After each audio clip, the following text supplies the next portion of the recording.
what is going on? It is Gino Bonino, and I am going to make a quick support video for Comic Spectre's 500 subscriber contest. I see a lot of support for this. I think that's great. I don't think you have to worry too much about me winning because I never win these things, but I still like to enter them just to show my support for the community, and also I kind of like the subject matter of what Comic Spectre wants us to talk about. So kind of let me set this up, if you will. I grew up in a small little town in northern Wisconsin, no stoplights, no movie theater, nothing like that. One school. It was a great place to grow up, simpler time, and seemed like it snowed 700 days of the year. It was very cold. We'd get a nice, beautiful summers, but you get long winters as well.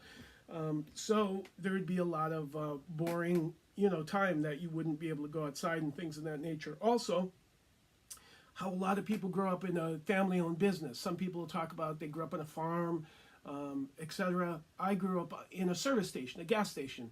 My dad did auto repairs. I did auto repairs. On one side, we had a bay garage where you had a hoist and people would come in. You do things like change tires, shock absorbers, mufflers, things of that nature.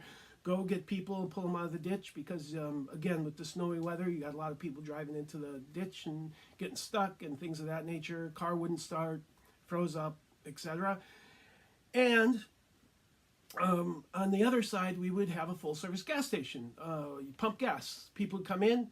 While they were sitting there getting gasoline, you would do things like check the oil to make sure that it was okay, check the air pressure in their tires, and of course wash the windshield. That was a given. I did that no matter what the case was. But you'd ask, do you want the oil changed? Do you want the pressure checked on your tires, etc.? And I was the person who did that. I was, from a very young age, we were kind of expected to work. That was our summer job. That was our after-school job. And it would either be really busy, it would be a lot of cars, 2 or 3, 4 cars at the pumps, you'd be putting gas, or it'd be completely dead, nothing going on whatsoever. And in your downtime, we didn't have things like the internet or phones or TVs and things like that, so you'd have to figure out the ways to fill the time, and mine was comic books. Now, I remember originally being into things like Turok, Tarzan, Richie Rich, things of that nature. I don't know why I was into it, but I was. And of course, those books are long gone, sadly. But when I first remember superheroes, I remember just really liking SpiderMan. I don't know why I was gravitated towards SpiderMan. I think it was because he was kind of an everyday kid. He reminded me of, anybody. It wasn't like this super powered person. But anyway, make a long story short, in our town, we had a place called, of all places, the newsstand. And the newsstand was just that. It was a place where people got their daily paper. In the front, they had those little spinny chairs where people would sit on them, and it would be like a malt shop. You'd get like phosphates where they'd put the flavoring in and fizzy water and things of that nature. They'd get ice cream by the scoop. But on the left side, it was a classic magazine shop newsstand. They'd have these wooden racks, about 4 or 5 rows of magazines, things like there'd be a lot of sporting goods, things. God, I can't even think of it, but there'd be a lot of sporting stuff. And then there was a ladies section. I remember my mother bringing me in, and she was sitting there looking. Now, they did have a spinner's rack with comics on it, but I wasn't there. I wasn't looking at those yet. But anyway, I remember standing there with her, and she was looking probably for like Good Housekeeping or something like that. Basically a ladies magazine.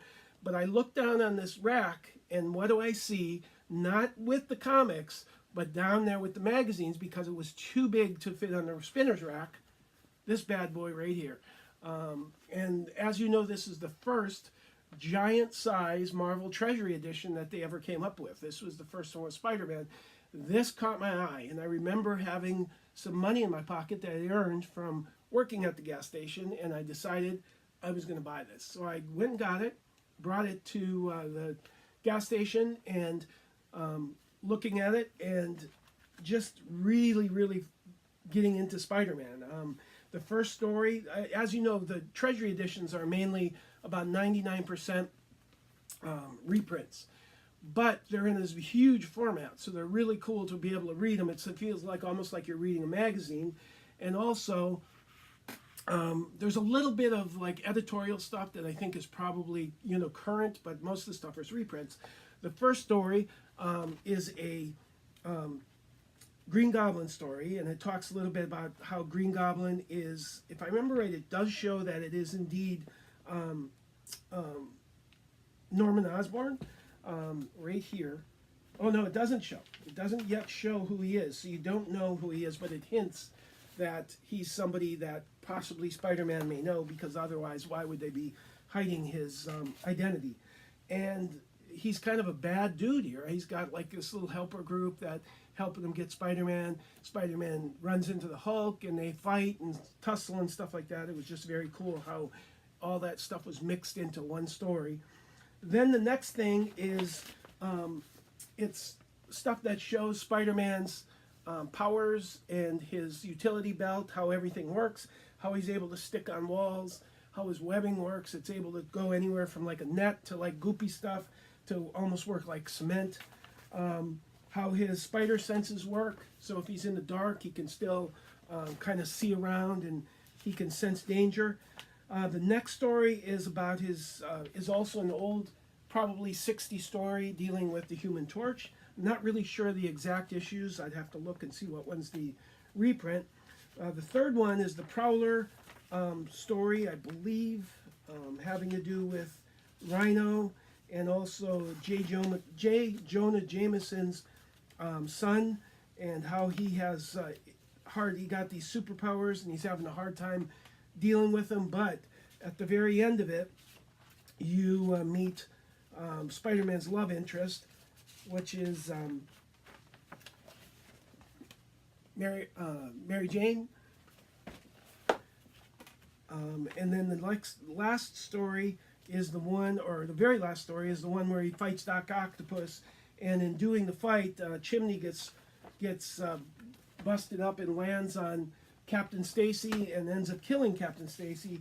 And however, he lets loose, without Peter removing his mask, he basically, before he dies, he tells Peter, I know it's you and all this, and basically take care of Gwen.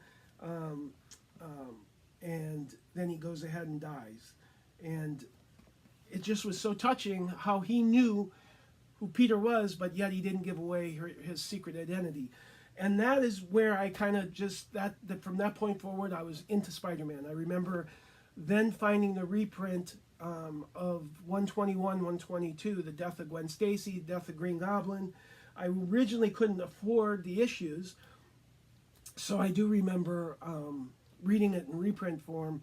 And then those were the first books that I ever spent, you know, what I would call big money on. I remember buying those, and those are my first over $100 books. I remember buying 121, 122 as a set. I think I paid about $130 for it in Los Angeles many, many, many years later. But that was, again, just my love of Spider-Man kind of put those books on my target as, you know, want to buy them when I can afford them.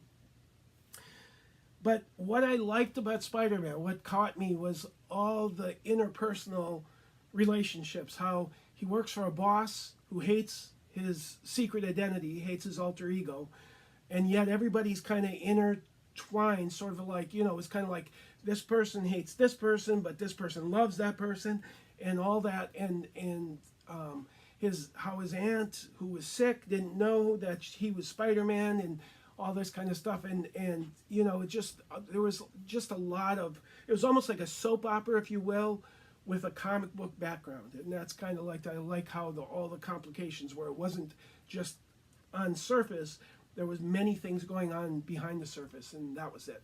So that is my first comic book that I remember buying. This thing led to bigger and better things, led to me loving Spider-Man. I remember subscribing to Spider-Man, the Hulk, Avengers, Fantastic Four, and getting those. I remember that they came at first, I think, in tubes, and then that didn't work real well, so then they folded them, or just the opposite or something like that. But this is it. This is the and what an issue. I mean, the artwork in here is just incredible. It's got Stan Lee stories. It's got Ditko art.